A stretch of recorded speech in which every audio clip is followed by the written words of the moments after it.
Hello നമസ്കാരം guys, എല്ലാവർക്കും എൻ്റെ ഒരു പുതിയ വീഡിയോയിലേക്ക് സ്വാഗതം. അപ്പം ഞാൻ ഇന്ന് നെത്തോലി ഫ്രൈ ആണ് ചെയ്യുന്നത്. ഇതാണ് ഞാൻ ഈ പാത്രം നിറയെ നെത്തോലി എന്നെ വെട്ടി ക്ലീൻ ആക്കി വെച്ചിട്ടുണ്ട്. അപ്പം അതിന് ഫ്രൈ ചെയ്തെടുക്കണം. ഓക്കെ,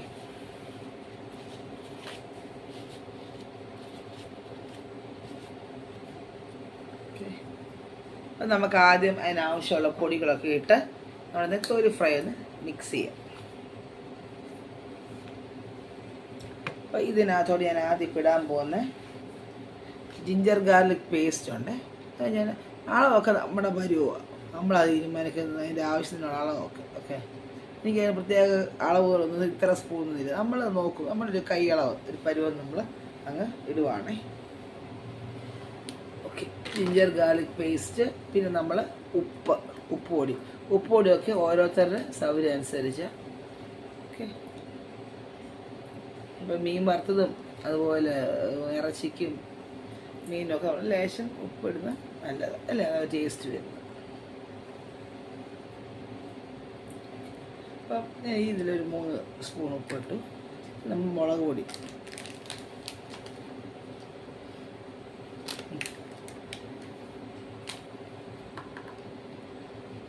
ലേശം മുളക് പൊടി ഇടുവാണ്. ഇത്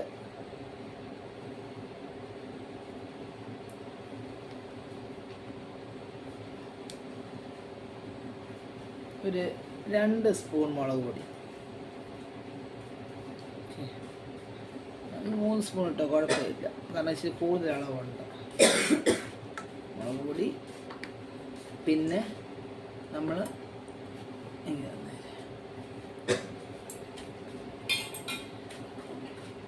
അവിടെ ഇരുന്നു ചെറിയിരുന്നോന്നേ.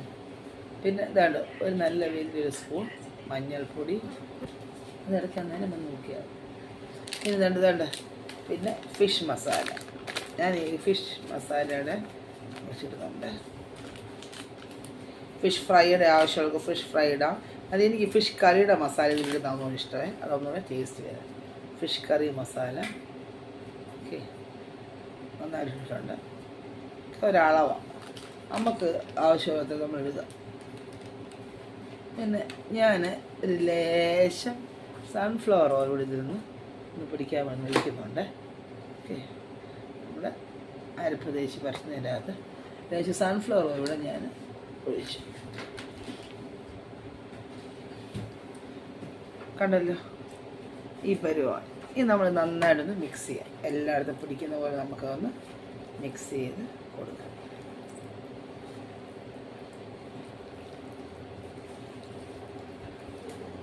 എനിക്ക് കുഞ്ഞു ബാലൻസിൽ വെള്ളം വേണം. കുഞ്ഞു ബാലൻസിൽ വെള്ളം ഹാൻഡിൽ നമുക്ക് നന്നായിട്ടൊന്ന് മിക്സ് ചെയ്യാം. എല്ലായിടത്തും കൂടി ഫുള്ള് പിടിക്കണമല്ല.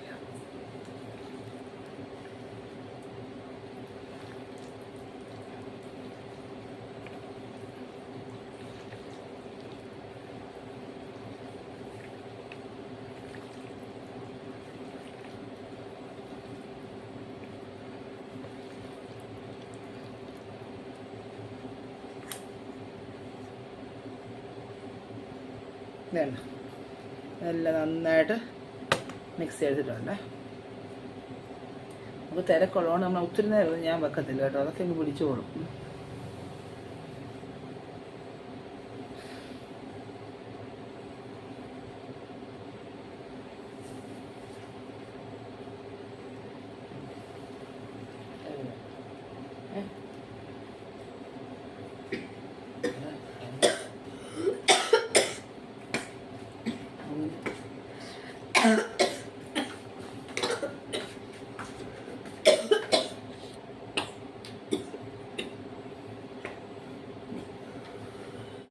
ഹലോ ഗൈസ്, അപ്പം ഞാൻ നന്നായിട്ട് നമ്മുടെ എണ്ണ സൺഫ്ലവർ എണ്ണ യൂസ് ചെയ്യുന്നത് തിളയ്ക്കാൻ വെച്ച് നന്നായിട്ട് ചൂടാകാൻ വെച്ചിട്ടുണ്ട്. ചൂടായപ്പോൾ എല്ലാം അങ്ങ് തിളയ്ക്കാൻ തുടങ്ങുന്നുണ്ട്. കുറച്ചുകൂടി തിളയ്ക്കട്ടെ. എന്നിട്ട് നമുക്ക് നമ്മുടെ പെരട്ടി വെച്ചിരിക്കുന്ന നെത്തോലി മീൻ ഒന്നിട്ട് വാർത്തെടുക്കാം. ഓക്കെ, അപ്പോൾ ഞാൻ കോരി എടുക്കാനുള്ള പാത്രം ഇങ്ങനെ ടിഷ്യൂ ഒക്കെ ഇട്ട് സെറ്റാക്കി വെച്ചിട്ടുണ്ട്, ഈ എണ്ണ പിടിക്കാതിരിക്കാൻ.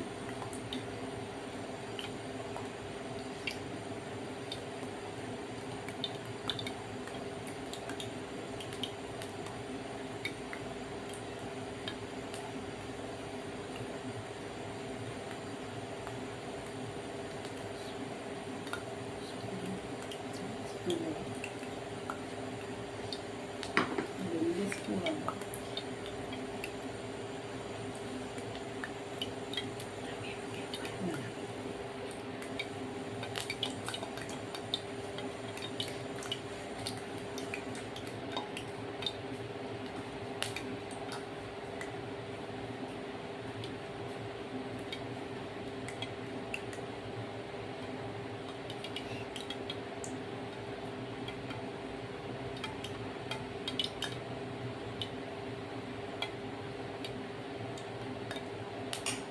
നമ്മൾ എണ്ണ ചൂടാക്കി കഴിഞ്ഞാൽ ഇട്ട് കഴിഞ്ഞാൽ പെട്ടെന്ന് ഇച്ചിരി എണ്ണ കുടിക്കും. അതുകൊണ്ട് എണ്ണ ഫിഷ് ഒത്തിരി അങ്ങ് പിടിക്കും. അതുകൊണ്ട് നന്നായിട്ട് ചൂടാകാൻ വെയിറ്റ് ചെയ്യുക. ഓക്കെ, അത് ചൂടാക്കി നമുക്കവിടെ മീനിടാം. ഞാൻ വറക്കുന്ന കാണിക്കാമേ. ഇതൊക്കെ വളരെ സിമ്പിൾ കാര്യങ്ങളാണ്. പിന്നെ ഞാൻ എൻ്റെ ഒരു സമാധാനത്തിന് ഞാൻ ചെയ്യുന്ന വീഡിയോസ് നിങ്ങളുടെ മുന്നിൽ പ്രസൻറ്റ് ചെയ്യുന്നേ ഉള്ളൂ.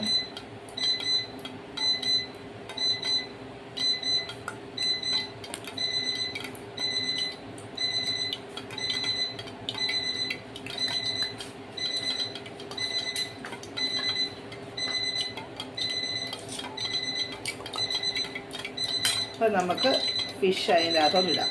ഓക്കെ,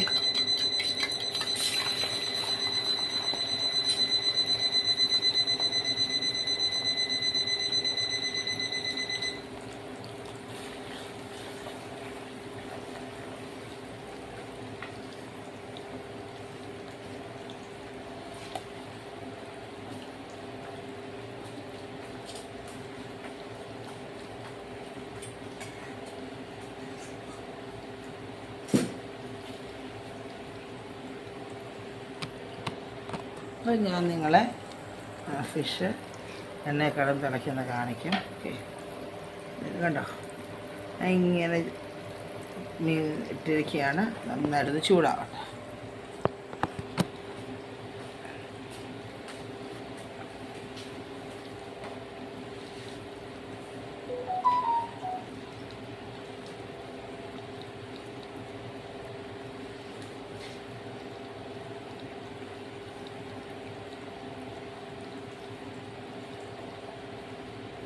അപ്പം ഞാനിന്ന് മീൻ അങ്ങോട്ട് വറുത്തുകൊണ്ടിരിക്കുന്ന സമയത്ത് നിങ്ങളോട് ഞാനൊരു കഥ പറയാം. ഓക്കെ, ഒരു സിനിമ കഥയാണ്. ഇപ്പോൾ ഒന്നുള്ള കഥയല്ല, കുറച്ച് നേരത്തെ ഉള്ള ഒരു ഫിലിമിൻ്റെ കഥയാണ്. പേരൊന്നും ഞാൻ പറയുന്നില്ലേ കേട്ടോ. ഒരു ഹിന്ദി മൂവിയാണ്. ഹിന്ദി മൂവി എന്ന് വെച്ചാൽ അതൊരു ഷോർട്ട് ഫിലിം പോലത്തേതായിരുന്നു. ഒരു ഫീച്ചർ ഫിലിം ആണെന്ന് വെച്ചാൽ അല്ല, ഒരു ഷോർട്ട് ഫിലിം പോലെ. ഞാൻ എൻ്റെ ചെറുപ്പത്തിൽ കണ്ട, പക്ഷേ എന്നെ ഒരുപാട് ഇൻഫ്ലുവൻസ് ചെയ്ത് എനിക്ക് ഒരുപാട് അതിൻ്റെ എന്താ പറയുന്നത്, അതിൻ്റെ ആ സെറ്റപ്പും ഒക്കെ കണ്ട് ഒത്തിരി അട്രാക്ഷനായിട്ട് തോന്നിയൊരു പടമാണ്. കാരണം അതുപോലത്തെ പാട്ടുകളും തമിഴ് പടമാണ്. അതിലെ ആക്ട്രസ് നമ്മുടെ മധുബാലയായിരുന്നു. റോജയിലെ നടി മധുബാലയാണ്. ഓക്കെ,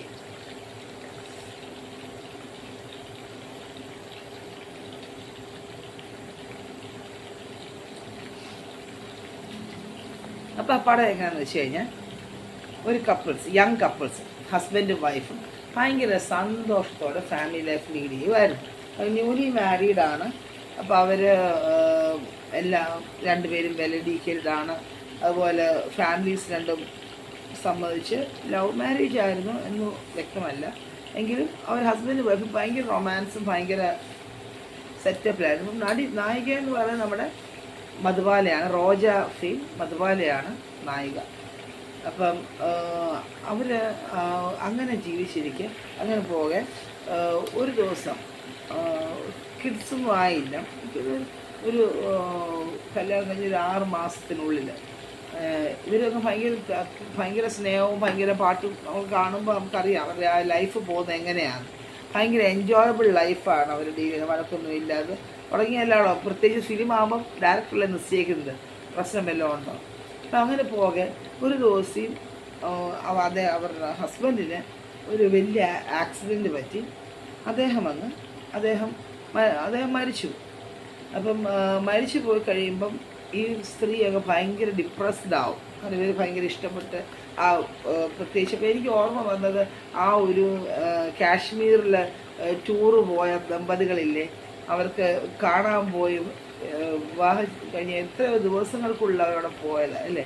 അപ്പോൾ ആ ഒരു വിധവ അവരെയാണ് എനിക്കിന്ന് ഓർമ്മ വന്നത്. കാരണം ആ ഒരു ഇൻസിഡൻറ്റ് പിന്നുള്ളതല്ല, ഈ ഫസ്റ്റ് ഇത് കണ്ടപ്പോൾ അവരുടെ ആ മനസ്സിൽ വേദന അതുപോലത്തെ ഡെപ്പിക്റ്റ് ചെയ്ത് അവരെ ഫിലിമിൽ കാണിക്കുന്നുണ്ട്. അപ്പോൾ ഈ സ്ത്രീയുടെ ഇൻസിഡൻറ്റ് കണ്ടപ്പോൾ എനിക്ക് ഉടനെ ഓർമ്മ വന്നത് ആ ഒരു ഫിലിമായിരുന്നു. സത്യം പറഞ്ഞാൽ എനിക്ക് ഓർമ്മ വന്നത് അവരുടെ ആ വേദനയും പ്രയാസങ്ങളും നമുക്ക് ഒരുപാട് ദുഃഖം തോന്നും. കാരണം പ്രത്യേകിച്ച് ഒരു ഫിലിമിലാകുമ്പോൾ നമ്മൾ അത്രയ്ക്ക് കാണുന്നതാണ്. അപ്പോൾ ഇവർക്ക് ഈ മധുബാല ഭയങ്കര അങ്ങ് ഡൗൺ ആവും അതിൽ അവരുടെ ഹസ്ബൻഡിന് അങ്ങനെ സംഭവിക്കുമ്പോൾ. കാരണം ഒരുപാട് സ്നേഹിച്ച് പ്രേമിച്ച് പ്രതീക്ഷയോടിരുന്ന ലൈഫാണ് ഇല്ലാതായത്. അവർ വീണ്ടും അതിൽ നിന്ന് റീഗെയിൻ ചെയ്ത് അവരുടെ പ്രൊഫഷനുമായിട്ട് അവരിങ്ങനെ മുന്നോട്ട് മുന്നോട്ട് പൊക്കോണ്ടിരിക്കുമ്പോഴാണ് യാദൃശ്യം ഇവർ ഡോക്ടറാണ്. മധുബാല ഒരു ഡോക്ടറാണ്, by profession she's a doctor. അപ്പം അവർ ഒരു ദിവസം അവരെ കാണാൻ ഒരു പേഷ്യൻ്റ്, എനിക്ക് സൈക്യാട്രിക് ഡോക്ടർ അവരുണ്ട്, ഓക്കെ. അപ്പം അവരെ കാണാൻ ഒരു പേഷ്യൻറ്റും അവരുടെ ഹസ്ബൻഡും വരും. അപ്പം ഭയങ്കര റിച്ചാണ് ഈ പേഷ്യൻ്റ്. കാരണം ഒറ്റ മകളേ ഉള്ളൂ. ആ കുട്ടി ഒരു ട്രോമയപ്പെട്ടിരിക്കുകയാണ്. കാരണം എന്താണെന്ന് പറഞ്ഞു കഴിഞ്ഞാൽ ഒരു മകളാണ്, അവർ ആ ഒറ്റ പെങ്കൊച്ചേ ഉള്ളൂ. പക്ഷേങ്കിൽ ആ കുട്ടി കൺമുന്നിൽ വെച്ചാണ് ആ കുട്ടി അതിനെ കാണാൻ വരുമ്പോഴോ അതോ അത് കുട്ടി തന്നെ അതിനെ കുറച്ച് നാൾ മുമ്പേ കണ്ടാണ്. പക്ഷേ ഇതിൻ്റെ പാരൻസ് ഇതിൻ്റെ കൺമുന്നിൽ വെച്ചാണ് മരണപ്പെടുന്നത്. എനിക്ക് തോന്നുന്നു അവർ ഫ്ലൈറ്റിൽ നിന്ന് എങ്ങാണ്ട് പോയിട്ട് തിരിച്ച് വീട്ടിലോട്ട് വരുന്ന വഴിക്ക് ഈ കുട്ടിയുടെ കൺമുന്നിൽ വെച്ച് ഒരു കാർ ആക്സിഡൻറ്റിൽപ്പെട്ട് പാരൻസ് രണ്ടും മരിക്കും. അപ്പോൾ ഇത് കണ്ട് ഈ കൊച്ചങ്ങ് ഷോക്ക്. അത്ഭുതകരമായിട്ടാണ് ഈ ആക്സിഡൻറ്റ് ഈ കുട്ടി ഉണ്ടായിരുന്നു. പക്ഷേ ഈ കുട്ടി അതിജീവിക്കുന്നത് ഭയങ്കര യാദൃശ്യമായിട്ടും ഭയങ്കര അത്ഭുതകരമായിട്ടുമാണ് ഈ പെൺകുട്ടി ആ ഒരു ആക്സിഡൻറ്റ് അതിജീവിക്കുന്നത്. ഒരുപാട് ട്രീറ്റ്മെൻറ്റ്സൊക്കെ അതിന് ശേഷം ആണ് ആ കൊച്ചി നോർമൽ ലൈഫിലോട്ട് വന്നത്. അപ്പോൾ അദ്ദേഹത്തിന് അപ്പം കോടതി ഏർപ്പാടാക്കിയ ഒരു ഗാർഡിൻ്റെ കീഴിലാണ് ആ കുട്ടി വളർന്നത്. അവർക്ക് അടുത്തുള്ള ആൾ തന്നെയാണ്. അപ്പോൾ അവർക്കറിയാവുന്ന എന്തോ വിശ്വസ്തയായ ബന്ധു തന്നെയാണ്. അതെല്ലാം ഓക്കെയാണ്. അപ്പം അതൊക്കെ കഴിഞ്ഞു. അപ്പം വീട്ടുകാരൊക്കെ ആലോചിച്ച് ഈ കുട്ടി പ്രായപൂർത്തിയായി. പക്ഷേ ഈ കുട്ടിക്ക് എപ്പോഴും ഒരു ട്രോമയുണ്ട് മനസ്സിൽ. എന്താണ് തൻ്റെ ആ പാരൻസ് മരിച്ചതിൻ്റെ ആ ഒരു ഷോക്ക്. എന്നാൽ പിന്നെ അവൾ വലിയ മാനസിക രോഗിയോ അങ്ങനെയൊന്നും അല്ല, ഓക്കെ. അവൾ ഓക്കെയാണ്. എന്നാൽ പിന്നെ വളരെ ഇമോഷണൽ ബ്രേക്ക് ഡൗൺ ഇടയ്ക്ക് അവൾക്ക് വരാറുണ്ട്. എന്തുകൊണ്ടാണ്? തൻ്റെ പാരൻസിൻ്റെ കാര്യം ഓർക്കും. കാരണം അത് ആകസ്മികമായിട്ടുള്ളൊരു മരണമാണ്. എനിക്കറിയാം, കാരണം നമുക്കങ്ങനെ സംഭവം. എൻ്റെ ഫാദറിൻ്റെ മരണം ഒരു അറ്റാക്ക് ആയിരുന്നെങ്കിലും ഒട്ടും നനയ്ക്കാത്തൊരു മരണമായിരുന്നു. എനിക്ക് ഭയങ്കര എന്താ പറയുക, അത് ഞാനും എൻ്റെ അമ്മയും വട്ടുപിടിക്കാതെ രക്ഷപ്പെട്ടത് ദൈവത്തിൻ്റെ കൊണ്ടും ഒരു പക്ഷേ എൻ്റെ അപ്പൻ്റെ ആത്മാവിൻ്റെ ആ ഒരു പ്രൊസസ്സ് കൊണ്ടായിരിക്കും. അങ്ങനെ സത്യം പറഞ്ഞാൽ വട്ടുപിടിച്ച് പോയതിനെ. കാരണം അതുപോലെ അപ്പനെ ഡിപ്പെൻഡ് ചെയ്ത് അദ്ദേഹം മരിക്കുന്ന ഒരിക്കലും സ്വപ്നത്തിൽ പോലും ചിന്തിക്കാതെ ജീവിക്കുന്ന ഒരു സമയമാണ്. അത് സംബന്ധിച്ച് എനിക്കത് ഇപ്പം അങ്ങ് ടെൻഷനാണ്. ഇപ്പം നമുക്ക് അങ്ങനെ പിന്നെ നമ്മൾ ദൈവത്തിൽ ആശ്രയിച്ച് കാരണം ആർക്ക് എന്ത് സംഭവിക്കുക. എൻ്റെ അപ്പൻ ഇത്ര പെട്ടെന്ന് സംഭവിച്ചപ്പോൾ എനിക്കത് വലിയ വിഷമമായിരുന്നു. അപ്പോൾ എന്ന് പറഞ്ഞാൽ ആ പെൺകുട്ടിക്ക് ഇതിൻ്റെ 2 പാരൻസും മരിച്ചു പോയപ്പോൾ ഉള്ള ആ ട്രോമ ഇടയ്ക്കിടയ്ക്ക് അവളെ അതിനെ എഫക്റ്റ് ചെയ്യാറുണ്ട്, ഓക്കെ. അപ്പോൾ അങ്ങനെ ഇരിക്കും. ഇവിടെ പ്രായപൂർത്തിയായി. ഇവിടെ നോക്കുന്ന ആൾക്കാരും ഇവിടെ ബന്ധുക്കളും എല്ലാം കൂടെ ഒരു നല്ല വിവാഹം ഇവർക്ക് ആലോചിച്ച് നടത്തും. സുമുഖനായ പയ്യൻ എല്ലാം കൊണ്ട് നിലവിൽ ഇവിടെ കഥകളൊക്കെ പറഞ്ഞ് ഇങ്ങനെയാണ് ബാക്ക്ഗ്രൗണ്ട് എന്നൊക്കെ പറഞ്ഞിട്ടാണ് ഈ പെൺകൊച്ചിന് വിവാഹം കഴിച്ച് കൊടുക്കുന്നത്. അപ്പോൾ ഭർത്താവ് ഭയങ്കര ലവിങ് ആണ്, ഭയങ്കര കെയറിങ് ആണ്. അങ്ങനെ ആ പുകില. അപ്പം എല്ലാ രീതിയിലും ഞാൻ ആ ട്രീറ്റ്മെൻറ്റിന് വന്ന ആ പെൺകൊച്ചിൻ്റെ കാര്യമാണ് പറയുന്നത്. ഏതാണ് ഈ റോജ ഫി മധുബാല ഡോക്ടറായിട്ട് വർക്ക് ചെയ്യുന്ന ഹോസ്പിറ്റലിൽ ട്രീറ്റ്മെൻറ്റിന് വന്ന ആ പേഷ്യൻറ്റിൻ്റെ കാര്യം ബാക്ക്ഗ്രൗണ്ടാണ്. എന്തുകൊണ്ടാണ് അവൾ സൈക്യാട്രിക് ഡോക്ടറാണ് അവർ. അപ്പം അവർക്ക് ട്രീറ്റ്മെൻറ്റ് എടുക്കേണ്ട അവസ്ഥ വന്നത് എന്തുകൊണ്ടാണെന്നുള്ളതാണ്. അപ്പോൾ പെട്ടെന്ന് ഈ പെങ്കൊച്ച് ക്യാരിയിങ് ആവും. ഈ പെങ്കൊച്ച് ക്യാരിയിങ് ആയി കഴിഞ്ഞിട്ട് ഇവർക്ക് മിസ്കാരേജ് ആവും. ഈ പെങ്കൊച്ച് മിസ്കാരേജ് ആകുമ്പം ഈ കൊച്ചാകപ്പാടെ അങ്ങ് എന്താ പറയുക അപ്സെറ്റായിപ്പോവും മനസ്സ്. കാരണം പാരൻസ് നഷ്ടപ്പെട്ടു. ആ പഴ പ്രതീക്ഷ ഇപ്പം ഗർഭിണിയായി കല്യാണം കഴിഞ്ഞ് ഗർഭിണി കുട്ടി ഉണ്ടാകുന്നുള്ള സന്തോഷം പെട്ടെന്ന് ഒരു ദിവസം അതിന് ഇല്ലാതാകുമ്പോൾ ഈ കൊച്ച് വീണ്ടും ആ ഫാദറും മദറും മരിച്ചപ്പോൾ ഉണ്ടായിരുന്ന ട്രോമയിലോട്ട് ആ കൊച്ച് വീണ്ടും വഴുതി വീഴുക ചെയ്തു. അങ്ങനെ ട്രീറ്റ്മെൻറ്റൊക്കെ എടുത്തു കഴിഞ്ഞ് ഈ കൊച്ചിനെ ഇവിടെ ഹോസ്പിറ്റലിൽ കൊണ്ടുവരുന്ന ഇന്നാണ് ഹസ്ബൻഡ് പറഞ്ഞ ബാക്ക്ഗ്രൗണ്ട്. അപ്പം അങ്ങനെയാണ് മധുബാലയുടെ അടുത്ത് വരുന്നത്. ഓക്കെ, അപ്പം മധുബാലയുടെ അടുത്ത് വരുന്ന കഴിയുമ്പോൾ മധുബാല അതിനെ കാര്യങ്ങളൊക്കെ ചോദിച്ചു കഴിഞ്ഞ് അവർ ട്രീറ്റ് ചെയ്യുമ്പോൾ ആദ്യം ഈ കുട്ടിക്ക് ഒരുപാട് കുറവുണ്ട്, അതിൽ നിന്ന് റീഗെയിൻ ചെയ്യും, നോർമലായിട്ട് വരിക. അപ്പോൾ ഒരു അതിശയം നടന്നെന്ന് പറഞ്ഞു കഴിഞ്ഞാൽ ഈ കുട്ടിയുടെ ആദ്യം ഈ കൊച്ച് ഇവിടെ വരും, ഹസ്ബൻഡും ഈ കുട്ടിയും കൂടെ അല്ല ആദ്യം വരുന്നത്. ഈ കൊച്ചിനെ അതിൻ്റെ റിലേറ്റീവ്സ് ആരുമാണ് അവിടെ കൊണ്ടുവരുന്നത്. പക്ഷെ താമസിയാതെ ഈ കുട്ടി ഈ കൊച്ചിൻ്റെ വീട്ടിൽ പോയി ഒരു ഇഞ്ചക്ഷൻ കൊടുക്കേണ്ട ആവശ്യം, ഇവരെ റിച്ച് പീപ്പിളാണല്ലോ. അപ്പം ഡോക്ടറോട് ചോദിക്കും, ഡോക്ടർ വീട്ടിൽ കൊണ്ട് ഇഞ്ചക്ഷൻ തരാം. ഓക്കെ, ഞാൻ വന്നത് എടുത്തോളാം, എന്നും വരാൻ ബുദ്ധിമുട്ടാണ്. അപ്പോൾ വീട്ടിൽ ചെല്ലുമ്പോൾ അവിടെ എണ്ണ ഛായാചിത്രം കാണും, വലിയൊരു പടം. അപ്പോൾ ഇതേപോലൊരു പടം നമ്മുടെ മധുബാലയുടെ വീട്ടിലുമുണ്ട്, പുള്ളിക്കാരുടെ മരിച്ചു പോയ ഹസ്ബൻഡിന്. അപ്പം അതുപോലെ അപ്പോൾ അതുപോലെ വേറൊരു പടമാണ് ഇവരുടെ വീട്ടിലിരിക്കുന്നത്. അത് പക്ഷേ ഈ പെൺകൊച്ചും അവരുടെ ഹസ്ബൻഡും കൂടെ ഉള്ള പടമാണ്, അവരുടെ മാരേജ് ചിത്രമാണ്. അപ്പോൾ ഇത് കണ്ടപ്പോൾ ഈ മധുബാല അങ്ങ് ഭയങ്കര ഷോക്ക്. ഇതാരാ എന്ന് ചോദിക്കുമ്പോൾ എൻ്റെ ഭർത്താവാണ്, അദ്ദേഹം ഒരു ബിസിനസ് ടൂറിന് പോയിരിക്കുകയാണ്, താമസിച്ചത് തന്നെ അദ്ദേഹം വരുമ്പോൾ ഞാൻ ഡോക്ടറെ പരിചയപ്പെടുത്താമെന്ന് പറഞ്ഞു. അപ്പോൾ ഈ കൊച്ചിങ്ങനെ ഷോക്കായിട്ട് ആരാ നമ്മുടെ മധുബാല ഇങ്ങനെ ഷോക്കായിട്ടിരിക്കും. കാരണം അതിൽ കാണുന്ന പയ്യെന്ന് പറയുന്നത് അവിടെ ഹസ്ബൻഡിൻ്റെ കൂടെ തന്നെയുള്ള ഒരു വ്യക്തിയാണ്. ആ മനുഷ്യൻ, ആ ആക്ടർ തന്നെ ഡബിൾ റോൾ ചെയ്യുന്ന ഒരു ഇതാണ്. അപ്പോൾ ഇവിടെ ഹസ്ബൻഡിൻ്റെ മരിച്ചു പോയ ഭർത്താവിന് ട്വിൻ ബ്രദറോ ഒന്നുമില്ല, ഒരു മോനും ഒരു സിസ്റ്റർ ഏതാണ്ടാവുള്ളത്. ഓക്കെ, അപ്പം അവർക്കറിയാൻ വേറെ ആരും ഇല്ലെന്നുള്ളത്. അപ്പോൾ പക്ഷേ ഇതുപോലൊരു വ്യക്തിയെ കാണുമ്പം ഒരു നേരം തന്നെ ഭർത്താവിൻ്റെ മരണം അതിജീവിച്ച് വരുന്നേ ഉള്ളൂ മധുബാല. അപ്പോൾ ഇത് കാണുമ്പോൾ അവരങ്ങ് ഷോക്കായിപ്പോവും. പക്ഷേ ഇവരെ പെട്ടെന്ന് നോർമലൈസ് ചെയ്തു. കാരണം ഇത് പേഷ്യൻറ്റിൻ്റെ ഹസ്ബൻഡാണ്. ഇപ്പോൾ വന്ന് ഈ പെൺകുട്ടിക്ക് ഇഞ്ചക്ഷൻ എടുത്തിട്ട് തിരിച്ചു പോകും. ഇഞ്ചക്ഷൻ തിരിച്ച് പോയി കഴിയുമ്പോൾ സംഭവം എന്ന് പറഞ്ഞു കഴിഞ്ഞാൽ പിന്നീടൊരു ഒക്കേഷനിൽ ഇവരുടെ ഹസ്ബൻഡിനെ ഈ പേഷ്യൻ്റ് മധുബാല വീട്ടിൽ വരുമ്പം മീറ്റ് ചെയ്യിക്കും. അപ്പോൾ നോക്കുമ്പോൾ കാണാം അദ്ദേഹം മുറിയിൽ നിന്ന് ഇറങ്ങി വരുമ്പം തൻ്റെ ഭർത്താവിൻ്റെ കൂടെ തന്നെയുള്ളൊരു മനുഷ്യൻ, സെയിം ഫീച്ചേഴ്സ്, സെയിം രീതി. അപ്പം ഈ പെൺകൊച്ചിൻ്റെ ഹസ്ബൻഡ് മരിക്കുന്നത്, മധുബാലയുടെ ഹസ്ബൻഡ് മരിക്കുന്നത് കാർ ആക്സിഡൻറ്റിലല്ല, അദ്ദേഹം മരിക്കുന്നത് ഹോഴ്സ് റൈഡിന് പോകും. കുതിരസവാരിക്ക് പോയി കഴിയുമ്പോൾ അദ്ദേഹം വീണ് പുള്ളി എന്തോ ഒരു ക്ലിഫിൻ്റെ മേളിൽ നിന്ന് താഴോട്ട്, ഒരു കുന്നിൻ്റെ മേളിൽ നിന്ന് താഴോട്ട് വീണാണ് അദ്ദേഹം മരിക്കുന്നത്. അദ്ദേഹം മരിച്ചു എന്ന് തന്നെ അറിഞ്ഞാണ് ബാക്കി കർമ്മങ്ങളൊക്കെ അവർ ചെയ്തതാണ്. അപ്പം മരിച്ചു എന്നുള്ള കാര്യം ഉറപ്പാണ്. അപ്പോൾ ആ മനുഷ്യന് നന്മമാരായിരുന്നു. പക്ഷേ ഈ മനുഷ്യനെ എങ്ങനെയാണ് നമുക്ക് നോക്കാം. അപ്പം കണ്ടു കഴിയുമ്പോൾ മധുബാല ഇങ്ങനെ നോക്കും, പക്ഷെ പെട്ടെന്ന് പുള്ളിക്കാരി അങ്ങ് മാറ്റും. അപ്പം ആ പെൺകൊച്ചിൻ്റെ ഹസ്ബൻഡ് ശ്രദ്ധിക്കും, ഇവള് പെട്ടെന്ന് ഇവരിങ്ങനെ ഈ ഡോക്ടറുടെ മുഖത്തൊരു പ്രത്യേകത കാണുമ്പോൾ അയാൾ ഇങ്ങനെ ശ്രദ്ധിക്കും, ഇതെന്താ ഇവരെന്നെ ഇങ്ങനെ തുറിച്ച് നോക്കുന്നത് എന്ന് നോക്കി ശ്രദ്ധിക്കും. അപ്പം പിന്നെ എല്ലാ മാസവും ഇങ്ങനെ ഈ കുട്ടിക്ക് ഇഞ്ചക്ഷൻ ഉള്ളപ്പം അവർ വീട്ടിൽ വന്നിട്ടാണ് ഇഞ്ചക്ഷൻ എടുക്കുന്നത്. പോകെ ഈ പെൺകൊച്ചിൻ്റെ ഭർത്താവും ഇഞ്ചക്ഷൻ എടുത്ത് കഴിഞ്ഞാൽ ഈ പെൺകൊച്ച് കുറച്ച് നേരം കിടന്ന് ഉറങ്ങുക, ഈ പേഷ്യൻ്റ് ഉറങ്ങുകയാണ് ചെയ്തത്, ഡിസ്റ്റർബും ചെയ്യത്തില്ല. അപ്പം ഈ പെൺകൊച്ചിൻ്റെ ഹസ്ബൻഡും ഭർത്താവും കൂടെ നല്ല കൂട്ടുകാരാണ്, നല്ല ഫ്രണ്ട്സാണ്. അപ്പം ഈ പെൺകൊച്ചിൻ്റെ ഹസ്ബൻഡേക്കും ഞാൻ ശ്രദ്ധിച്ചിട്ടുണ്ട് പലതവണ ഡോക്ടർ എന്നെ കാണുമ്പോൾ വളരെ ഫെമിലറായിട്ട് ഡോക്ടർ എന്നെ എവിടെയോ വെച്ച് കണ്ടു മറന്ന ഒരു ലുക്കിലാണ് ഡോക്ടർ നോക്കുന്നത്. എന്നെ ഡോക്ടർ ഇതിന് മുമ്പേ കണ്ടിട്ടുണ്ടോ എന്ന് ചോദിക്കും.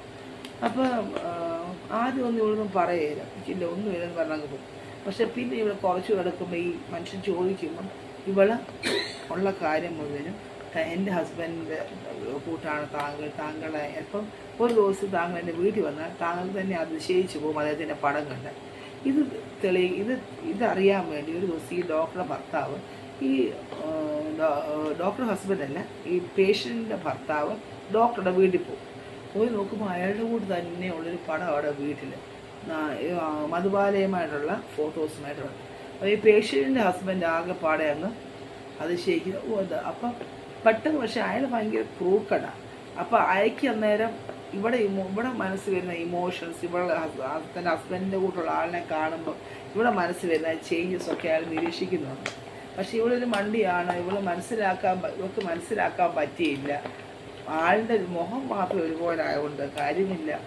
ആളുടെ ആത്മാവും അതിനുള്ള സോള് അല്ലെങ്കിൽ വ്യക്തി എന്നുള്ളത് വേറൊരു വ്യക്തിയാണെന്നുള്ളത് ഇവള് മനസ്സിലാക്കി. ഒരു നേരം ഔട്ട്വേർഡ് ഫീച്ചേഴ്സ് കണ്ട് അയാളുടെ ലുക്സ് കണ്ട് നമ്മുടെ നെത്തോയി വേണം മൊരിഞ്ഞെടുത്തിട്ട് ഞാൻ ലാസ്റ്റ് നിങ്ങളെ കാണിക്കാമേ. അപ്പം ആ ഫീച്ചേഴ്സ് കണ്ട് ഇവള് അങ്ങ് വീണു പോകും. ഓക്കെ, അപ്പോൾ ഇയാൾ എന്ത് ചെയ്യും? ഇവളുമായിട്ട് കൂടുതലെടുക്കും. അടുത്ത് കഴിഞ്ഞ പറഞ്ഞാൽ തൻ്റെ ഭർത്താവിൻ്റെ കൂടെ ഇരിക്കുന്നതുകൊണ്ട് ഇവൾക്ക് അങ്ങ് റെസിസ്റ്റ് ചെയ്യാൻ പറ്റുന്നില്ല. ഇവള് അയാളുടെ എന്താ പറയുന്ന ആ മായ വലയത്തിലങ്ങ് വീണു പോവുക ചെയ്യുന്നു അല്ലേ. പെൺപിള്ള പെണ്ണിനെ കൊണ്ട് കുഴപ്പമാണ് അല്ലേ. പെണ്ണുങ്ങൾ എന്തെങ്കിലും കണ്ടാൽ ആരും എല്ലാ സ്ത്രീകളും അല്ല കേട്ടോ, വിരളമായ ചില ബലഹീനത നമ്മൾ കേസസ് ഒക്കെ കാണാറുണ്ട്. കാമുകന് വേണ്ടി ഭർത്താവിനെ കൊന്നു അല്ലേ എന്ന് വേണ്ട. ഇതങ്ങനെയല്ല, ഭർത്താവിൻ്റെ കൂട്ടുള്ള ഒരുത്തിനെ കണ്ടപ്പോൾ അതങ്ങ് അട്രാക്ഷനായി പോയി. പക്ഷെ അത് കാര്യമുണ്ടോ? ഇല്ല അല്ലേ. അതിനുള്ള അങ്ങനെ പണ്ട് പറയും, ഒരു വ്യക്തിയുടെ കൂടി ഈ ലോകത്ത് 7 മനുഷ്യരുണ്ടെന്നാണ് പറയപ്പെടുന്നത്. ഇത് പറയണുള്ളൂ കേട്ടോ, ശരിയാവുമെന്ന് എനിക്കറിയത്തില്ല. ഒരു വ്യക്തിയുടെ കൂട്ട് ഈ ലോകത്ത് മൊത്തം 7 പേരുണ്ടെന്ന് ഇങ്ങനെ പറയുന്നത് കേട്ടുണ്ട്. ഓക്കെ, അപ്പോൾ അന്നേരം പക്ഷേ എല്ലാവരും 7 പേര് 7 സ്വഭാവക്കാരായിരിക്കും, ഒരേ സ്വഭാവക്കാരായിരിക്കും ഇല്ല അല്ലേ. 7 പേരും 7 സ്വഭാവക്കാരായിരിക്കും. ഓക്കെ, ഇത് വറുത്ത് കോരിയിട്ടുണ്ട്. ലാസ്റ്റ് ഞാൻ നിങ്ങളെ കാണിക്കും. എന്നിട്ട് അടുത്ത സെറ്റ് ഫിഷിലുണ്ട്. അപ്പോൾ അങ്ങനെ ഇവർ രണ്ടും അങ്ങ് ഭയങ്കര ഈ പേഷ്യൻ്റെ ഹസ്ബൻഡും നമ്മുടെ ഡോക്ടറും കൂടെ അങ്ങ് കൂട്ടാക്കാൻ എന്ത് സംഭവിക്കും? പോകെ ഇവർ പാർക്കിലും ബീച്ചിലും ഒക്കെ വെച്ച് കാണാൻ തുടങ്ങി. ഡോക്ടറുടെ ട്രീറ്റ്മെൻറ്റ് നടന്നുകൊണ്ടേയിരുന്നു. അല്ല, ഡോക്ടർ പേഷ്യൻറ്റിൻ്റെ ട്രീറ്റ് ചെയ്യുന്നു, ഇഞ്ചക്ഷൻ കൊടുക്കുന്നു, പേഷ്യൻ്റ് ഹാപ്പി. പക്ഷേ ബാക്ക്ഗ്രൗണ്ടിൽ ഇങ്ങനെ ഒരു റിലേഷൻ പോകുന്നുണ്ടെന്ന് നമ്മുടെ പാവം പിടിച്ച പേഷ്യൻ്റ് അറിയത്തില്ല. അത് കാരണം പേഷ്യൻ്റ് ഭർത്താവിന് ഭയങ്കര വിശ്വാസമാണ്. അപ്പം ഈ പ്രഗ്നൻസിന് അലസൽ കൊണ്ടാണ് ഇങ്ങനെ ട്രോമ സംഭവിച്ചെന്നാണ് ഹസ്ബൻഡ് ആരോട് പറഞ്ഞിരിക്കുന്നത്? നമ്മുടെ ഡോക്ടറോട് പറഞ്ഞിരിക്കുന്നു. ഓക്കെ, പക്ഷെങ്കിൽ പോകെ എന്തു ചെയ്യും? ഈ ഡോക്ടറുമായിട്ട് നല്ല അടുപ്പ് ആര് സ്ഥാപിക്കും? ഈ പേഷ്യൻറ്റിൻ്റെ ഹസ്ബൻഡ് സ്ഥാപിച്ചെടുത്ത് എന്തു ചെയ്യും? സ്ഥാപിച്ചെടുത്തിട്ട് ഡോക്ടറോട് പറയും, ഡോക്ടറെ വിശ്വാസം ഒഴിച്ചു വെച്ചിട്ട് പറയും, ഒരു കാര്യം ചെയ്യും, നമുക്കൊന്നിച്ച് ജീവിക്കാം, ഞാൻ തയ്യാറാണ്, നിങ്ങളെ എനിക്കിഷ്ടമാണ്, എൻ്റെ ഭാര്യയെ കണ്ടില്ലേ, അവൾ എപ്പോഴും രോഗിയാണ്, ഞാൻ എൻ്റെ ഭാര്യയെ ഇന്നല്ലെങ്കിൽ നാളെ അവളുടെ ജീവിതം അവസാനിപ്പിക്കും. അപ്പം നിങ്ങൾ വിചാരിച്ചാൽ എൻ്റെ ഭാര്യയുടെ ജീവിതം ഇച്ചിരി നേരത്തെ അവസാനിപ്പിച്ച് തരാൻ പറ്റും. ഒന്നും അല്ലെങ്കിൽ അവൾ സ്വസ്ഥമായിട്ട് ജീവിക്കട്ടെ അവൾ സ്വസ്ഥമായിട്ട് സ്വർഗത്തിലെങ്കിലും വസിക്കട്ടെ എന്ന് പറയും. അവളുടെ ആത്മാവിനെങ്കിലും ശാന്തി കിട്ടില്ല. അവൾക്ക് എപ്പോഴും അവളുടെ നഷ്ടങ്ങളെക്കുറിച്ച് മാത്രമാണ് ചിന്ത. പുതിയൊരു മുന്നോട്ട് വരാനുള്ളൊരു പോസിറ്റിവിറ്റി അവൾക്കില്ല എന്ന് പറയും. അപ്പം ആദ്യമൊക്കെ ഒരിക്കലും നിങ്ങൾ എന്താണ് പറയുന്നത് പറയും, അല്ല എനിക്ക് വിഷമമുണ്ട്, പക്ഷേ എൻ്റെ ഭാര്യ ഭയങ്കര ബുദ്ധിമുട്ടാണ് വീട്ടിൽ, അവൾക്ക് എപ്പോഴും രോഗവും പ്രയാസങ്ങളും. അപ്പോൾ ഈ മാനസികമായ ഡിപ്രഷൻ ആയതുകൊണ്ട് ഇവിടെ ഇടയ്ക്കിടയ്ക്ക് ഓരോ പ്രശ്നങ്ങൾ ഉണ്ടാക്കുമ്പോൾ ഡോക്ടറെ വിളിക്കേണ്ട ആവശ്യം വന്നിട്ടുണ്ട്. ഇഞ്ചക്ഷൻ എടുക്കേണ്ടതും അങ്ങനെ അറിയാം. മാനസിക രോഗവും ഡിപ്രഷനും ഒക്കെ ഉള്ളവരുടെ കാര്യം അറിയാമല്ലോ. പ്രത്യേകിച്ച് പണ്ടുണ്ടായിരുന്നു ആ കുട്ടിക്ക് പ്രഗ്നൻസി അബോർഷനായി കഴിഞ്ഞപ്പോൾ വീണ്ടും റീസ്റ്റാർട്ട് ചെയ്തതാണ്. അപ്പം ഇങ്ങനെയാണ് ഈ ഹസ്ബൻഡ് പറഞ്ഞ് ധരിപ്പിച്ചേക്കുന്നത്. ഓക്കെ, പക്ഷേങ്കിൽ ഇതങ്ങോട്ട് കഴിയുമ്പം ഡോക്ടർ ഒരു സമയത്ത് ഡോക്ടറുടെ മനസ്സൊന്ന് പാളിപ്പോവും. ഡോക്ടർ എന്തോ ചെയ്യും? റെഡിയാകും ഇങ്ങനെ ചെയ്യാൻ. നമ്മുടെ ഡോക്ടർ അങ്ങ് തയ്യാറാണ്. ഓക്കെ, ആ പെൺകുട്ടിയെ മരുന്ന് കുത്തിവെച്ച് ഓക്കെ, അല്ലെങ്കിൽ മരുന്ന് മാറ്റിക്കൊടുത്ത് കൊല്ലാം എന്നൊക്കെ അങ്ങ് തീരുമാനിക്കും. ഓക്കെ, പക്ഷേ എന്താ സംഭവിക്കുന്നത്? ഈ പെൺകൊച്ചിന് മരുന്ന് മാറി കൊടുക്കും. ഒരു ഡോക്ടർ മരുന്ന് മാറി കൊടുക്കും, ഇഞ്ചക്ഷൻ കൊടുക്കും. ആ കുട്ടിക്ക് ഇഞ്ചക്ഷനാണ് എടുക്കുന്നത്, എല്ലാ മാസവും ഇഞ്ചക്ഷനാണ് എടുക്കുന്നത്.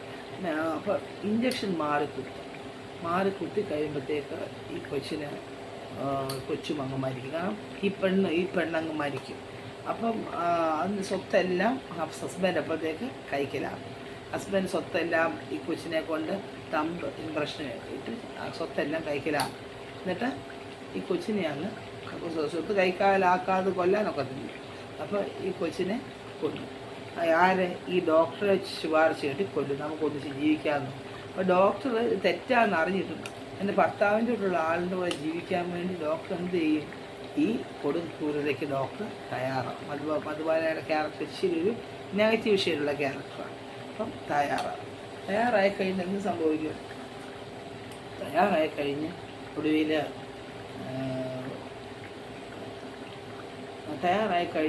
ഒടുവിൽ ആ കുട്ടിയെ കൊന്നു കഴിയുമ്പം പറയും വേറൊരു ദിവസം. പിന്നെ ഇവിടെ ഹസ്ബൻഡിന് അനക്കമൊന്നുമില്ല. ഹസ്ബൻഡ് ഭയങ്കര കരച്ചിലും ഭയങ്കര ബഹളവുമാണ്. ഭയങ്കര കരച്ചപ്പം ഈ ഡോക്ടർ കുത്തിവെക്കുന്നതിൻ്റെ രേഖ ആരെടുത്ത് വെച്ചു? ഈ ഹസ്ബൻഡ് വീഡിയോ പിടിച്ച് വെച്ചിട്ടുണ്ട് രഹസ്യമായി. അപ്പം ഒരു ദിവസം ഇവള് ഒരു സർപ്രൈസ് വിസിറ്റ് നടത്തും. ഇവിടെ ഈ പേഷ്യൻ്റെ വീട്ടിൽ. കാരണം തൻ്റെ കാമുകനാന്നല്ലേ ഇപ്പോൾ അവിടെ ഭർത്താവ്. അദ്ദേഹത്തിൻ്റെ ഫോൺ കോളൊന്നും കാണുന്നില്ല. ഒരു സർപ്രൈസ് വിസിറ്റ് ഈവനിങ് നടത്തുമ്പം ഇയാളിങ്ങനെ ഡ്രിങ്ക്സൊക്കെ കഴിച്ചുകൊണ്ട് ഇങ്ങനെ ഇരിക്കുക ഒരു മുറിയിൽ. അപ്പം ഇവളങ്ങോട്ട് വാതിൽ ചെല്ലുമ്പോൾ ഇയാൾ oh my dear please come, ഞാൻ ഈ ദിവസങ്ങൾ എത്രയോ നാളായിട്ട് കാത്തിരിക്കുകയാണ് എന്നൊക്കെ പറയും. ഭയങ്കര റൊമാൻറ്റിക് വേർഡ്സ് പറയുമ്പോൾ ഇവൾ വന്നതറിഞ്ഞ് ഡോക്ടർ ഹസ്ബൻഡ് പേഷ്യൻ്റെ ഹസ്ബൻഡ് പറയാമോ? കാരണം ഇവൾ വന്നത് ആർക്ക് മനസ്സിലായി? ആ മരിച്ചുപോയ പേഷ്യൻ്റ് ഹസ്ബൻഡുമാർ ഇവളിപ്പം ലവാണ്. തൻ്റെ ലവർ താൻ വന്ന് അറിഞ്ഞാണ് ഇങ്ങനെ തന്നെ പ്രൈസ് ചെയ്യുന്നത്. ഓ മൈ സ്വീറ്റ് ഹാർട്ട് എന്നൊക്കെ പറയുന്നത്. പക്ഷെ ഇങ്ങനെ കൈ അങ്ങോട്ട് ഇയാൾ നേരെ നിന്ന് കൈ ഇങ്ങനെ പുറകോട്ട് വെക്കും. അപ്പം അതുപോലെ ബെല്ലയുടെ കൈയിലോട്ട് അവരുടെ കൈ അങ്ങോട്ട് പിടിപ്പിക്കാൻ തുടങ്ങുന്നതിൻ്റെ വേറൊരു സ്ത്രീയുടെ കൈ അവിടെ വന്ന് അവിടെ പിടിക്കും.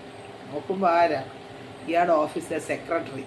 ഒരു മിടിയൊക്കെ ഇട്ടുകൊണ്ട് ഒരു പെണ്ണ്, ലിപ്സ്റ്റിക്കൊക്കെ ഇട്ട് ഭയങ്കര മോഡേൺ ലുക്കുള്ള ഹീൽസൊക്കെ ഇട്ടൊരു പെൺകൊച്ച്. ആ പെണ്ണ് വന്ന് ഇയാളുടെ മടിയിൽ ഇരിക്കുക. അപ്പം അന്നേരം ഇവർക്ക് മനസ്സിലാവുന്നു ഇവൾ പകച്ചോടെ നിൽക്കും. ഇവർ ഈ സ്റ്റോറി എല്ലാം അവിടെ പറയുന്നുണ്ട്. വളരെ നാളായിട്ട് ഈ സെക്രട്ടറിയുമായിട്ട് ഈ ബോസിൻ്റെ അഫയറാണ്. അപ്പോൾ അതുകൊണ്ട് അന്ന് തൊട്ടേ തന്നെ ഭാര്യയ്ക്ക് ഉറക്കഗുളിക കൊടുക്കുകയും ഓരോ മരുന്നുകൾ കൊടുത്ത് അവരെ മുഴുവൻ ഭ്രാന്തിയാക്കി. അതുകൊണ്ടാണ് പിന്നെ അബോർഷൻ പോലും മനഃപൂർവ്വം ഈ ഭർത്താവ് ആ പേഷ്യൻ്റ് അബോർഷൻ പോലും മനഃപൂർവ്വം ആ ഭർത്താവ് ക്രിയേറ്റ് ചെയ്തതാണ് ആ കുട്ടിയെ കളയാൻ വേണ്ടി. കാരണം അയാൾക്ക് സെക്രട്ടറിയോട് ജീവിക്കാം. അപ്പോൾ അതിനുവേണ്ടി മനഃപൂർവ്വം ചെയ്ത ഒരു ട്രാപ്പായിരുന്നു. ഓക്കെ, ഈ കഥകളെല്ലാം അതിൻ്റെ ഒടുവിൽ ഡോക്ടർ അയാളെ കൊന്ന വീഡിയോ, ആ ഡോക്ടർ ഇഞ്ചക്ഷൻ ചെയ്ത് തൻ്റെ ഭാര്യയെ കൊല്ലുന്ന വീഡിയോ വരെ അയാളെ പിടിച്ചു വെച്ചിട്ടുണ്ടെന്നുള്ള കാര്യം ആ സെക്രട്ടറിയോട് ആ സമയത്ത് അയാൾ റിവീൽ ചെയ്യുക. അപ്പോൾ ഇത് പാർട്ടിന് മധുബാല കേൾക്കും, താനും ട്രാപ്പ് ചെയ്യപ്പെട്ടു എന്നവർ മനസ്സിലാക്കും. അപ്പോൾ അവർ പറയും, അവർ പെട്ടെന്ന് മുന്നോട്ട് പറയും, നിങ്ങൾ എന്നെ ചതിക്കുകയായിരുന്നു അല്ലേ? എൻ്റെ ഭർത്താവിൻ്റെ രൂപം മാത്രമേ നിങ്ങൾക്ക് ചെകുത്താന എന്ന് പറയും. അപ്പോൾ അയാൾ പറയും, അതെ ഞാൻ ചെകുത്താന, പക്ഷേ അതിൽ എന്ത് വലിയ ചെകുത്താന ഞാൻ നീ. കാരണം എൻ്റെ ഭർത്താവിൻ്റെ രൂപം മാത്രമുള്ള എനിക്ക്, അദ്ദേഹം മരിച്ചു പോയതിന് വ്യക്തത ഉണ്ടായിട്ട് പോലും എൻ്റെ ഭർത്താവിൻ്റെ രൂപം മാത്രമുള്ള എൻ്റെ പിറകെ വന്ന് എൻ്റെ രോഗിയായ ഭാര്യയെ കൊല്ലാനുള്ള മനസ്സ് വരെ നീ കാണിച്ചു അല്ലേ?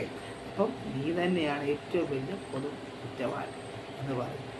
ഒടുവിൽ എന്നിട്ട് ഒരു ഞാൻ ഇപ്പം തന്നെ റിപ്പോർട്ട് ചെയ്യുമെന്നുള്ള പറയുമ്പോൾ ഇയാൾ പോക്കറ്റിൽ നിന്ന് തോക്കെടുത്തിട്ട് ഇവിടെ നേരെ ചൂടും. ഓക്കെ, ഇവർ തമ്മിൽ അങ്ങോട്ട് പിടിവലിക്ക് ഇയാളെ തൊഴിച്ചിട്ട് എന്ത് ചെയ്യും? ആ തോക്കെടുത്ത് അയാളെ തിരുനെറ്റിക്ക് വെടിവെച്ച് അയാളെ വെടിവെച്ച് വീഴ്ത്തും. ആ സെക്രട്ടറി പറയും, എന്നെ പോകാൻ അനുവദിക്കൂ, ഞാനിതിലൊന്നും ഇല്ലെന്ന് പറയും. അവളെയും വിടി, നീ ഒരാളുടെ കുടുംബജീവിതം ഇതുപോലെ തകർക്കരുതെന്ന് പറഞ്ഞാൽ അവളെ വെടിവെച്ച് അവളെ വീഴ്ത്തും. എന്നിട്ട് അവൾ പോലീസിൽ കീഴടങ്ങും. അതോടെ നമ്മുടെ ചെഹര എന്ന് പറഞ്ഞ ഒരു ഷോർട്ട് ഫിലിമാണിത്. ഓക്കെ, ഞാൻ പേരിട്ടോടെ ചെഹര എന്ന് പറയും. അന്ന് ഞാൻ കണ്ടതാണ്. ഞാൻ പിന്നെ ഒരുപാട് ആ പടം കാണാൻ പറ്റുമോ എന്ന് നോക്കി, പക്ഷേ കിട്ടിയില്ല. ചെഹര എന്ന പേരുള്ള ഒരു ഷോർട്ട് ഫിലിമാണത്. നിങ്ങൾക്കത് കാണാൻ പറ്റുമെങ്കിൽ ഞാൻ കുറച്ച് ഓർമ്മയിൽ നിന്നാണ് ഞാൻ പറഞ്ഞത്, കുറച്ചൊക്കെ വ്യത്യാസങ്ങൾ കാണും, പക്ഷേ ഇതാണ് ആ കഥ. ഓക്കെ, ഇതിൽ നമുക്ക് എന്താണ് മനസ്സിലാക്കാൻ പറ്റുന്നത്? ഒരു ഈവൾ മനുഷ്യൻ എപ്പോഴും ഈവളായിരിക്കും അല്ലേ? ഒരിക്കലും ഒരു ഈവൾ മനുഷ്യന് നന്മ നമുക്ക് പ്രതീക്ഷിക്കാനൊക്കെ ഇല്ല. അയാളുടെ ഭാര്യയെ കൊന്നെങ്കിൽ അയാൾ ആരോടും വിശ്വസ്ത പുലർത്തത്തില്ല അല്ലേ? അപ്പം അതിൽ വീഴാതിരിക്കുക എന്നുള്ളതായിരുന്നു ആ ഡോക്ടർ ചെയ്യേണ്ടത്. ഓക്കെ, അങ്ങനെ നമ്മുടെ കഥ അവസാനിച്ചു.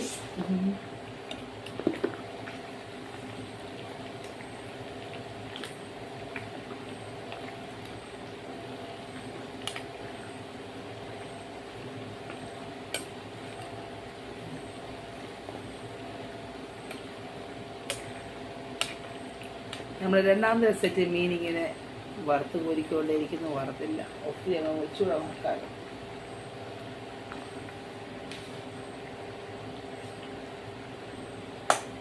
എന്താ എന്താ വെച്ചു?